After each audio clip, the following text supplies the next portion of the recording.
watwegeranije nawe udukuye hirya no hino kugira ngo twumve aya majambo turiko turumva. Hariho mesaje wari ushaka kutubwira, hari ibyo wari ugomba kutubwira Yesu. Wahora ubwira Mose ngo nkwabirize abantu banje baze ndabacurira amajambo bige kunyubaha, kubera ko wari ugomba kuba ubwoko bwitoranirije, abantu wakuye mu isi ukabiyegereza. Nibyo wari ushaka, natwe watwegeranije. Rero hariho amamesaje wari ugomba kutubwira, wari kuravuga muri twebwe, wari kuratwibutsa Yesu umunyamibabaro. Twariko twibuka Yesu umwana w'Imana. Muri ibi aratubwira ba Yesu benshi, ariko twariko twibuka uyu Yesu wapfuye akazuka, umwe yaja ku musaraba. Twariko turumva yuko ari umwe yemera inkuru zacu, umwe yemera bwa busambanyi bwacu, umwe yemera ka kawerwe kacu, kubera ko kera nta bantu twari, ariko kubw'amaraso ya Yesu twaracitse abana b'Imana. Twari abantu bari kure, nta byizigiro by'amasezerano twari dufite, ariko kubera uyu Yesu twaregereye hafi. Ubu turi abana b'Imana, ubu turi abanyamasezerano. Aha twebwe naho turi hano turyamanye isezerano, turyamanye isezerano ku munsi umwe tuzoja mu ijuru. Naho tuna turi mu kiyede, naho tuna turi mu kazi kameze gute, umunsi umwe tuzoja mu ijuru. Amen. Umunsi umwe tuzoja mu ijuru. Muri ibyo umunsi umwe muzogenda bambure, ngo bazongera ngo nagiye kuvoma, ngo bazongera ngo nagiye gusenya, ariko izambi zoba yavuze tuzoba twagiye iwacu mu ijuru. Twariko tuributwa uyu Yesu rero, uyu munyamibabaro uyemeye kubabara ku bwacu. Niyo majambo y'Imana yarakwiye kuyuka mu gihe cya Pasika gusa, twari dukwiye kuyama tuyibuka ibihe byose, ko hari umuntu yemeye kubabara ku bwacu, ko hari umuntu yemeye gupfa ku bwacu, ko hari umuntu yemeye gusiga umubiri w'Imana mu ijuru akemera akaza mu isi. Ntiyaraje gukora proje ngaha, ntiyaraje kurondera icubahiro, ariko yaraje kurondera imitima yacu. Ewe Yesu nushimwe, turagushimiye cyane, turagushimiye. Uriya muririmbyi wa Kateventura yaririmbye ngo wowe Kristo umutwaro wanje warawikoreye, uvuga ngo wishize mu gishimo cyane ucumbera ikimazi. Amen. Ikiraguriro kiravuga ngo urupfu n'umuvumo ibyo byari mu gikombe cyane, ariko mucurabifata urabyirambuza ku bwanje, ngo maze mucuransubizamo umugisha mu gishimo cy'abamurazi. Ewe Yesu nushimwe, nushimwe uragahezagirwa. None rero ubwoko bwawe turi hano imbere yawe, watubwiye ngo mpagaze ku rugi, umuntu niyumva ijwi ryanje akugurura, ndinjiwe dusangire. Natwe imitima yacu irashagaje imbere yawe, ni wowe dukeneye, turakeneye gusangira nawe. Nubwo twaje muri aya mahanga, nubwo twaje hano, turacagukeneye, imitima yacu iracakugomba. Dawudi yavuze ngo nk'uko inkongo ihuzagizwa irondera imigezi, niko n'imitima yacu ikugomba. Ngwino rero ubane natwe, kubera ko niwe watwishinze, niwe utwineze, niwe watubambiwe. Jambo ryatubwiye ngo n'izacu niba wishizeko, n'iyacu ibaro wikoreye, igihano gitonkesha amahoro cyabaye kuri wewe, kandi imishigago yawe iyo nidukiza.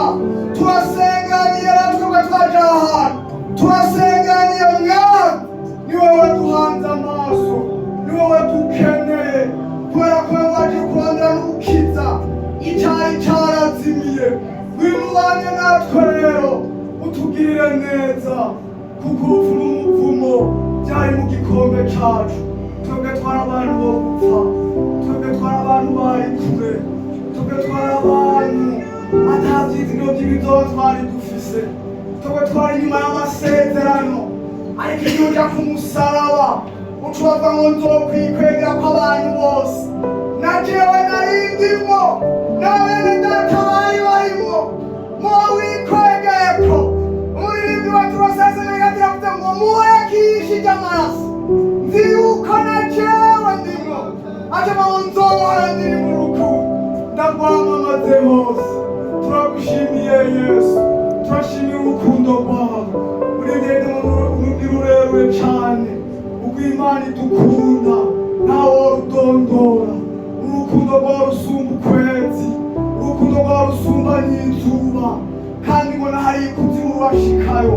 Turasengeraniye rero twebwe twese hano hantu, nongera twibutse imibabaro yawe, nongera twibutse urukundo wadukunze, nongera twibutse imibabaro wababajwe ku bwacu, nongera twibutse inkoni wakubiswe kubera twebwe, nongera twibutse ya mibabaro ja muri nene ngo sinzibagirwa amagorwa wabonye ku bwacu, wunamye mwivu ku bwanje hamwe i Getsemane. Nongera ubitwibutse, yaciye asenga avuga ngo ninakwibagira mukiza ngo uzunyirutse, waguye wabira ku bwanje ku bwanje. None turasenganye twe twaje ahantu, aya majambo yaraye iwanje, aya majambo yaraye bene data. Nongera uyatwibutse, nongera utwibutse ko wadukunze, nongera utwibutse ko wadupfiriye. Hari igihe umuntu ashobora kuba mw'ishengero ibintu ata agaciro abiha, ariko turongera kubiha agaciro ukundi, turongera kwibuka ko wari wadukunze, turongera kuvuga ko wari wadupfiriye, turongera kuvuga ko ari umuntu yemeye kudupfira, yemeye kutubabarizwa. None turaguhaye kaze, nushikare kubana natwe, nushike kutugirira neza. Aya majambo yongera agira ikibanza muri twebwe, aya majambo yongera agira ubushobozi muri twebwe, aya majambo yongera agira ikintu akoze mu mitima yacu.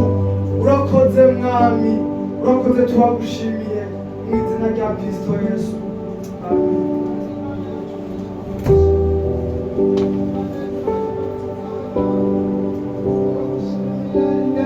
Neza turagushimiye ingene Yesu Kristo wikanze ku musaraba ukamanikwa isanzure kubwira cyane bene data turonka ubugingo. Ijambo ry'Imana rivuga ngo kuko urukundo Imana yakunze abari mw'isi nirwo rwatumye itanga umwana wayo w'ikinege, kugira ngo umwizera wese ngo ntazapfe rubi, ariko azahabwa ubugingo budashira. Turagushimiye ko wadukuye ku rubanza wo gupfa rubi mu izina rya Yesu Kristo. Twagenda nk'abantu batagira ibyizigiro, ariko turagushimiye yuko wadukuye ku ingogo. Ijambo rivuga neza wahomba cya gisika cyadutandukanya n'Imana, none watwimuriye ahantu hakomeye, ubu tugenda twidegembya. Turagushimiye Yesu, none turanezwa n'amajambo twumvise muri ino minsi. Turagushimiye ko amatwi yacu asuye kumva urukundo rwawe. None Mana tugisenga, Pawulo yabwiye abantu b'i Filipi, arababwira ngo turi iwacu ni mw'ijuru, niba twiteze umukiza ko azova, naba turafise ibyizigiro ku munsi umwe inzamba izovuga tugataha iwacu. Haleluya! Ndashima Imana yuko hari umunsi inzamba izovuga uwakoreye Imana mu bwizigirwa agataha kuruhuka. None Mana tugisenga, turagushimiye ko watumenyesha kibi, dusengeye n'abandi bakiri inyuma muri kino gihugu turimo. Hari abantu bataramenya ibya Kristo, ariko kubw'ubushobozi bw'Imana, kubwa Kristo bamwe akazuka, turongeye gutereza amajwi yacu hejuru. Turasenza Imana icyo ryongera ribembetse mu izina rya Yesu. I Karumeli byarabaye, abantu ntibemera Imana, ariko umuriro warabemeje. Turongeye gusaba umuriro Mana muri kino gihugu n'ubemetse, umuriro uvuye kuri Kristo, umwaka ngo niyo yaza ngo azomeze abantu iby'ibyaha n'iby'amateka n'ibyo kugororoka. Iki gihugu turagisenge dutuyemo, umuriro w'Imana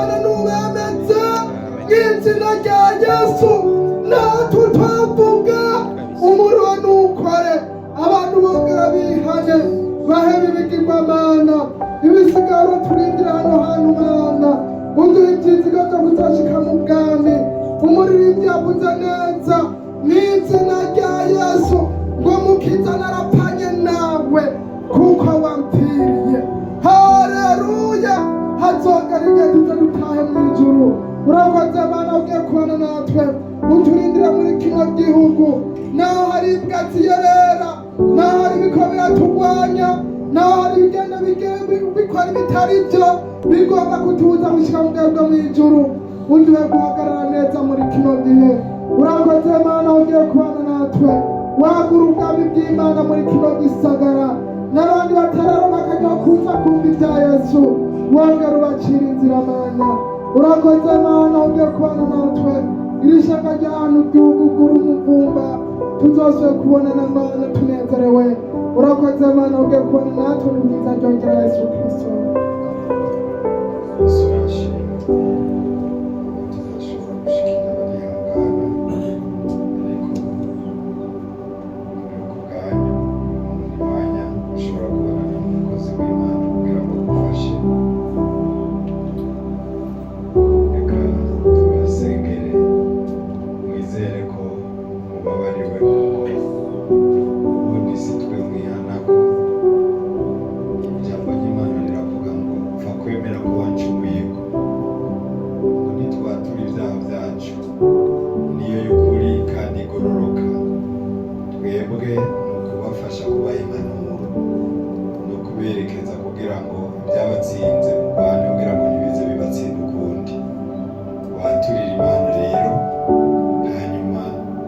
Byagutsinze ntuze ubisubiremo ukundi, mwiyegereze Imana nayo izobegera.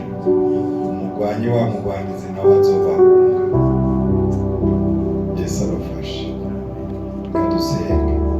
Turagushimiye Data wa twese uzagiye ahera mu ijuru, tugushimiye imbabazi zawe zamaye ibihereshe, tugushimiye Mana aka kanya keza, tugushimiye waje utuzaniye ubugingo, kandi waje kugira ngo turonke ubugingo, umbere tuburonke busagutse.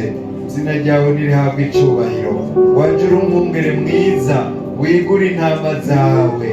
Haleluya, turagushimiye Mwami Yesu, urukundo wadukunze kugeza aho Mwami utanga ubugingo bwawe ku bwacu, kugira ngo wongere uduhuze n'Imana.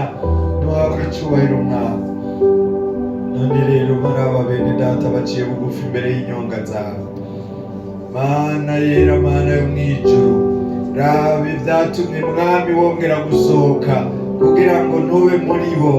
Mana nivyo bazanye imbere y'inyonga zawe, Mana nivyo bakwaturiye. Turasabye ngo ubibaharire, turasabye ngo ubeze, turasabye ngo batunganye mu izina rya Yesu, maze bimaze kubakurwamwo ubahindure basha, ubahindure ibyaremwe bisha byo guhesha izina ryawe icubahiro. Maze mucunguzi wacu ongera winjire, ongera ubu Mwami n'umukiza w'ubugingo bwabo, ongera ubu umurongozi w'ubugingo bwabo, ongera ubakomeze, ongera ubashigikire, ongera Mwami Imana yera.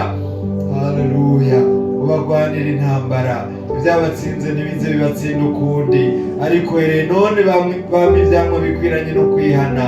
Urakoze mucunguzi, nabo bazobe muri wa mugabane w'abandi twumvise, bazokwicarana nawe ku ntebe y'ubwami, nk'uko nawe wanesheje ukicarana na Data ku ntebe yiwe. Bazokwama bakorera Imana mu rusengero rwayo, bazohanagurwa amosozi yose ku maso yabo.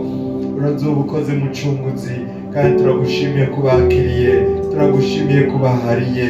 Tubisabye mu izina rya Yesu Umwami wacu, amen. Haraba bifuza inkomezi za mpwemu yera, harabo bafise iyindi mitwaro y'ivyo bifuza ko Imana yobakorera. Reka dusabe barimo basengere abari hano bifuza muri ibyo tuvuze, babandanye bapfukamye, abandi bakurikira aho bari. Yesu abahize. rero tugira dusenge ntabwo uri kwizera mu izina rya Yesu. Mwami wacu Yesu Kristo, turasenga bene data mana bagize ukwizera barafukamye imbere yawe, abandi barahagurutse mugabo baraciye bugufi mu mitima. None rero turabasengeye mu izina rya Yesu, umuntu wese mana kumutwara afukamiye, ndabona hano yari afite umutwaro akamawuzana imbere y'Imana, igihe kigeze aratabagwa aranezerwa.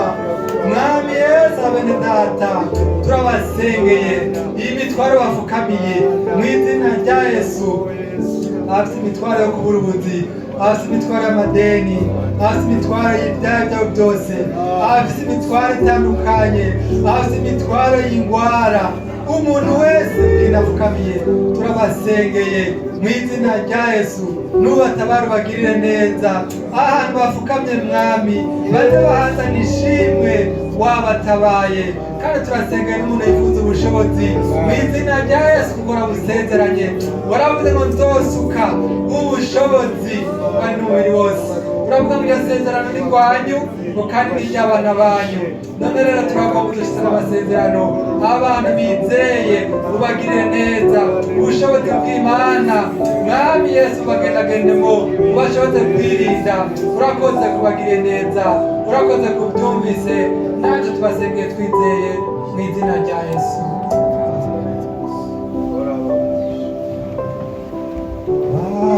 Bararonse ubushobozi